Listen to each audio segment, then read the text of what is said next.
दास जावेगा, सभी सदग्रंथों से प्रमाणित करके अब मेरी प्यारी आत्माओं को मेरा भेद बतावेगा। और ये बिचली पीढ़ी परमात्मा ने पुण्यात्मा हिसाब लगा के देख लो, दास ने वो जमाना भी देखा है, हाथों से ऐसे पशुओं का चारा हमारे माता पिता दादा काटा करते थे पिताजी। फिर ये चली थी हाथ से मशीन, वो भी देखा। फिर इलेक्ट्रिक सिस्टम से चलने लगे, कट कट कट हाथ से चक्की पीछा करते, वो उसमें भी देखा। और कहीं हमने ट्रैफिक नहीं देखी और कोई टेलीफोन संचार सुविधा नहीं उपलब्ध थी। अभी सन 2000 से इधर 1997 के बाद परमात्मा ने डूंडा उठा दिया, पूरा विश्व को शिक्षित कर दिया। शिक्षा देना अनिवार्य समझा, नहीं था शिक्षा सबसे बड़ी खतरनाक है आपके लिए। आपको कहाँ ले जाकर छोड़ दिया, बम बनाने लग गए। 2 दिन का जीवन है, कल मृत्यु हो जा। या बन रहे वैज्ञानिक बनना था, इस सच्चे ज्ञान को समझना था, परमात्मा के लोक में जाना था, जहाँ जाकर फिर कभी दुख नहीं होता। और हमको बेईमान बना दिया, अहंकारी बना दिया। छोटी सी पोस्ट प्राप्त करके कोई IAS IPS डॉक्टर इंजीनियर बन जाता है, चौधरी पाक जाए नवांडी पाक का, कल मृत्यु हो जाए, परसों गधा बन के खड़ा होगा। क्या है ये आंखें कहाँ गई आपकी? तो काल ने इनमें मोतिया बंद कर दिया कि आगे भी कुछ है, वो नहीं ध्यान में आने देता। तो परमात्मा को पता था कि मेरा दास जब जाएगा, इन सब की एक शिक्षित किया। ये इंटरनेट, यूट्यूब, टीवी चैनल और मोबाइल के अंदर ऐसे सिस्टम ये मनुष्य बना दे। मनुष्य यही थे, 40 लाख वर्ष हो गए इनको। वो भी इतिहास तो आपने देखा होगा, पीछे कैसे घोड़ों पर ऊंटों पर लद्दे हंडा करते। और एक रथ बना रखा था जो बहुत बड़ा अच्छा वाहन माना जाता था, राजा लोग बैठते थे।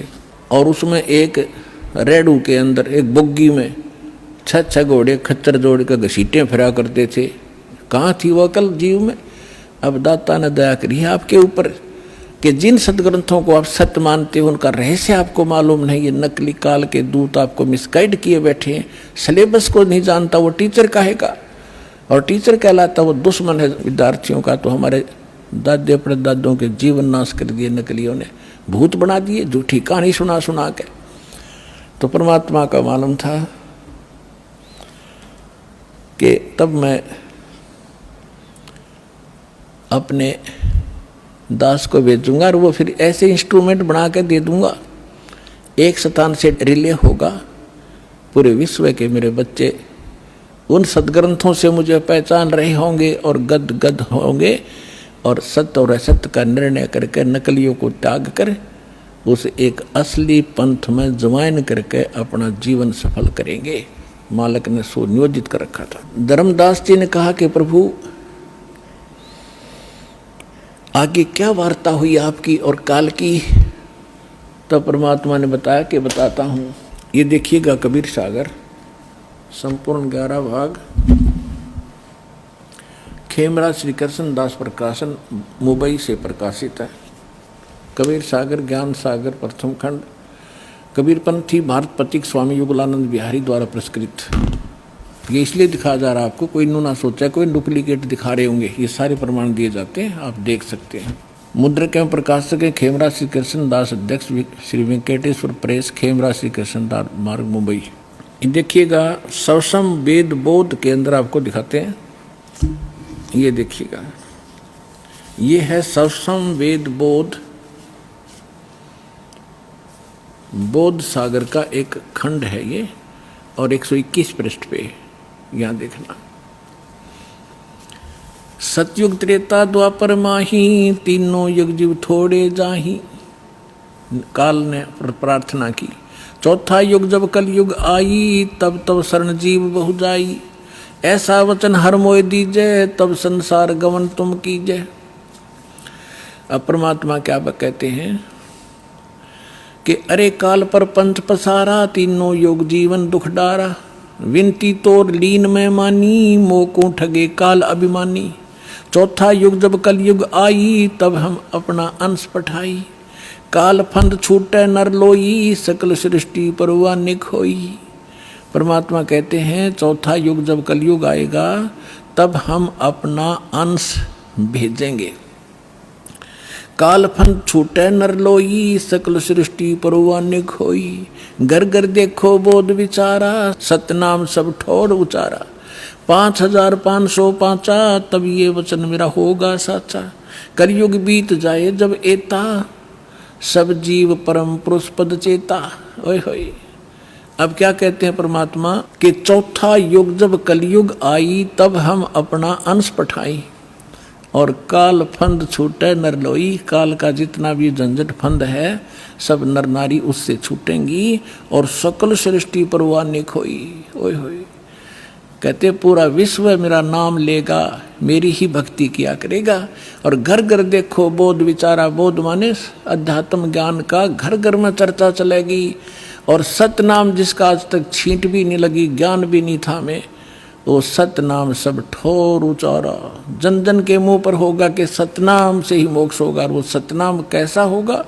सतनाम सतनाम नहीं, उसका यथार्थ ज्ञान होगा। 5505 तब ये वचन मेरा होगा साचा। कलयुग बीत जावे जब एता, सब जीव परम पुरुष पद चेता। ओए होए।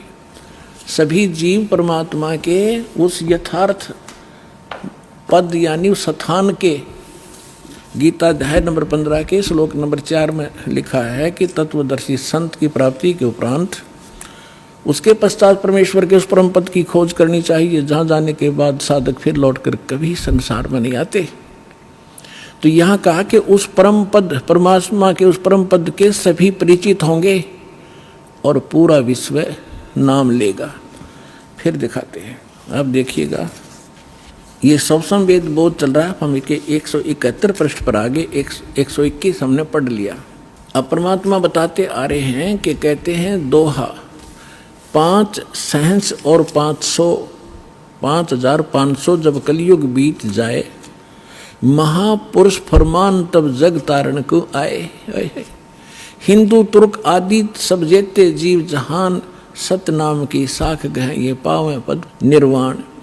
परमात्मा कहते हैं कि जब कलयुग 5500 वर्ष बीत जाएगा, उस समय एक महापुरुष आवेगा और परमात्मा का यथार्थ फरमान सुनावेगा, और सभी जितने भी हिंदू तुर्क जितने भी जीव हैं संसार में, और सतनाम की साख ले गह व पाव पद निर्वाण। जो सतनाम ग्रहण कर लेगा वो सभी जीव उस मोक्ष को प्राप्त करेंगे, जहाँ जाने के बाद साधक फिर लौटकर कभी संसार में नहीं आते। देख, फिर कहते हैं सतनाम की साख गह सब पावें पद निर्वाण।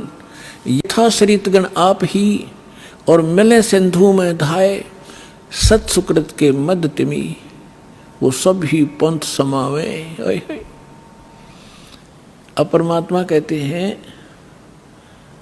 कि जैसे ये भिन्न भिन्न मार्ग बन गए, पंथ बन गए, हिंदू धर्म, मुस्लिम, सिख, ईसाई अलग अलग बट गए, तो उस सच्चे ज्ञान को सुन और समझ के ये पुनः वापस एक होंगे।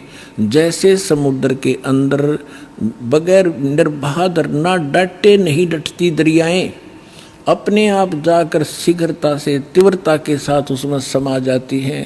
इस ज्ञान से परिचित होकर के सभी मानव अपने अहम और अपनी इन विभाजित सीमाओं को तोड़ के ऐसे जबरदस्ती आवेंगे, कोई रोक नहीं सकेगा, जैसे दरिया को समुद्र में जाने से रोका नहीं जा सकता। देखना, यथा शरीतगण, शरीतगण माने दरियाएं, आप ही मिले सिंधु माने समुद्र में, धाय माने दौड़ के स्पीडते, और सत सुकृत के मध्य में जो एक पंथ चलाया जाएगा उसमें सभी पंथ समावे।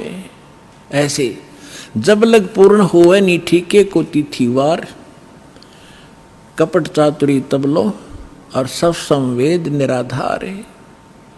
अब क्या बताते हैं कि जब तक वो 5505 नहीं आवेगा कलयुग का, तब तक तो ये मेरी बात निराधार दिखाई देंगी, जो सब संवेद में मैंने लिख दी, बोल दी, धर्मदास राव ने लिख दी। और जब वो 5500 वर्ष कलयुग का आवेगा, ठीक ठीक माने निर्धारित समय, पहले ये देसी भाषा हमारे यहाँ की, पहले ये कहा करते कि जैसे कोई पशु ले जाता हमारे घर से, तो मेरे ताऊ जी से पूछा करते थे कि उसने पैसे की कही थी, दिए नहीं, तो वो कहा करते कि उसने अगली ठीक बता दी कार्तिक की पूर्णमासी। ठीक माने आगा दिन धर दिया कि उस दिन ये पैसे दूंगा। तो यहाँ परमात्मा कहते हैं मैंने यार ठीक रख दी कि 5505 जब कलयुग आओगा उसके बाद पूरे विश्व में युग ज्ञान फैलेगा और सारा संसार मेरा शेष होगा, मेरी भक्ति करेंगे, मेरे बच्चे मुझे पहचानेंगे और सारे एक होंगे जो भिन्न भिन्न बाटों में बट गए विभागों में। अब क्या बताते हैं, यथा श्रीतगण आप ही मिले सिंधु में धाये, सत सुकृत के मद तिमी सभी पंथ समाये। जब लग पूर्ण होवे नी ठीक को तिथि बार, या ठीक का समय नहीं आवेगा, कपट चातरी तब लग ये लोग और सब संवेद निराधार है। कहते हैं तब तक तो ये सब कपट और चातुरी, आप देख रहे हो कैसी हाहाकार मच रही है, कोई मिलावट कर रहा है, सारा दिन माया के जोड़ में अपना जीवन नाश कर देते हैं। दादे परदादे चले गए हमारे इस पेट के लिए ही, इसी जुगाड़ में जुड़ के और नष्ट हो गए, खत्म हो गए। जो मूल उद्देश्य था वो मनुष्य जीवन का वो कर नहीं पाए। तो यहाँ बताते हैं कि यह कपट चातुरी और ये बकवाद ये प्राणी तब तक करेगा जब तक युग ज्ञान सामने नहीं आएगा, और फिर ये सब अपने आप स्तब्ध हो जाएंगे कि क्या करें, विष कौन खाएगा, ऐसा विष जो असंख्य जन्म तक भोगना पड़ता है। तो एकदम सब का ब्रेक से लगेंगे। आज देख रहे हो हाहाकार मच रहा है, कोई मंत्रियां मुख्यमंत्रियों के ऊपर आरोप हैं, वो अंदर जा रहे हैं, कोई रिश्वत के अंदर, कोई बकवादों के अंदर। किस लिए? करोड़ रुपये जो अरब रुपये इकट्ठे कर ले, अरब रुपये, और कल मृत्यु होगी, पशु बन गया, वो के काम आए उस मूर्ख आदमी का। तो बुद्धि हमारी काल के हाथों बिकी पड़ी है और फिर भगवान के हाथ में आ जाएगी। हम विवश होंगे, मजबूर होंगे इसको सोचने के लिए। तो फिर हम तो इसलिए कहते हैं ये कपट चातरी तब लग और सब संवेद निराधार, तब तक ये बकवाद करेंगे जब इस ज्ञान की समझ में आ जाएगा। जब देखना क्या होगा, देखिए कि कपट चातरी तब लग सब संवेद, जब लग पूर्ण होवे नहीं ठीके को तिथि वार, जब तक ये 5500 वर्ष नहीं आएंगे वो कलयुग के, तब तक त्या कपट चातरी रहेगी, इनके अंदर बकवाद भरी रहेंगी मेरे बच्चों में। और ये सब संवेद कहेंगे वैसे लिख रखा है, ये कहाँ होने वाला है। आगे देखो फिर कहते हैं ए सब ही नारी नर शुद्ध तब, सबके विचार शुद्ध हो जाएंगे, बुराइयों से उल्टे हटेंगे। और जब ठीक का दिन आवंत, ये ठीक है टीका नहीं, वो ठीक का दिन जब आवेगा सभी के हृदय शुद्ध होंगे, बुराइयों से बचेंगे, प्यार से एक दूसरे के साथ रहा करेंगे और कपट चातरी छोड़ के और शरण कबीर गहंत, कबीर जी की शरण में आवेंगे सब। ये सब अपनी चतुरता छोड़ गए। एक अनेक हो गए पुनः अनेक हो एक, हंस चले सतलोक सब, सभी हंस सतलोक चलेंगे। एक से अनेक हो गए, कोई नारे नारे मजहब धर्म बन गए, ये पुनः अनेक हो एक, वो सब एक होंगे और हंस चले सतलोक सब सतनाम की टेक। कहते सतनाम को लेकर सब सतलोक चले जाएंगे। घर घर बोध विचार हो दुर्मति दूर बहाए, और कलयुग में एक हो के सब बरते सहज सुभाए। ओए होए, कहते हैं घर घर बोध, मेरे ज्ञान का घर घर चर्चा होगी पुण्यात्माओं। आज ज्ञान गंगा बरवाला आश्रम, सतलोक आश्रम और इस दास का नाम घर घर में चर्चा हो रही है कि Kabir is God, Kabir is God, और घर घर ज्ञान बांटा जा रहा भगवान का। परमात्मा कहते हैं घर घर बोध विचार हो, ये ज्ञान घर घर चलेगा, दुर्मति दूर बहाए, और कलयुग में एक हो के, ये लिखण में प्रिंट है, गड़बड़ है, सोई और बरते सहज सुभाए। अब तो आप ये दास देख रहा है यहाँ कैसे दोनों हाथ बच्चे दान कर रहे हैं, इतने अनमोल मिशन को सफल करने में ये कितना सहयोग दे रहे हैं। पहले तो हमारी नीत थी दुनिया को लूटने की, और अब हमारी नीत बन गई लूटने की। कबीर साहब कहते हैं कबीर आप ठगाइए, और न ठगिए कोई, आप ठगाए सुख होगा और ठगे दुख होए। अब हमारे भगवान के फार्मूला का पता लगेगा। हम किसी को दुख देंगे तो हमें उससे 1000 गुना दुख भोगना पड़ेगा। असंख्य जन्मों तक धक्के खाएंगे, कभी उसके गधे बनेंगे, कभी बैल बनेंगे, कभी कुत्ते बनेंगे। क्यों? हम भगवान से मांगेंगे और इस भक्ति से वो हमें रिच कर देगा, भक्ति से भी रिच, और यहाँ के भौतिक जो साधन आवश्यक आपको होंगे वो भी सारे देगा। तो हम क्यों ना उस एक के भिखारी बन जाएं, जन जन के साथ बकवाद करें।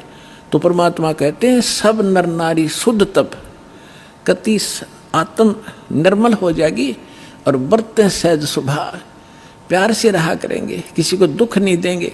अपना से कोई अनजानपने में गलती से कोई गलती कर भी ले हमारे साथ, हम नहीं दुख दे सकते उसको। तो यहाँ कहते हैं घर घर बोध विचार हो, ये चर्चा चला करेगी कैसी गलती ना करना, और दुर्मति दूर बहाए, सबकी दुर्मति दूर चली जाएगी, और कलयुग में एक हो सब बरते सहज सुभाए।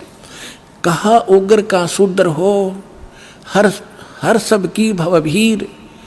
अब कहते हैं उस संत के द्वारा चलाए गए उस पंथ में चाहे कोई निकम्मा आदमी हो उग्र, और चाहे कोई बिल्कुल शूद्र हो, वहाँ कोई भेदभाव नहीं रहेगा, सबको सेट किया जाएगा, सबकी बुराई छुटाई जाएंगी, और वहाँ सबकी ही भीड़ होगी, यानी बहु संख्या में उसके अनुयायी होंगे। कहा उग्र का शूद्र हो, हर सबकी भवभीर, और सो समान दृष्टि है वो समर्थ सत कबीर। उस पंथ का चलाने वाला ये समझ लेना वो समर्थ कबीर ही होगा जो सबको समान दृष्टि से व्यवहार करेगा, वहाँ ऊंच नीच नहीं रहेगी।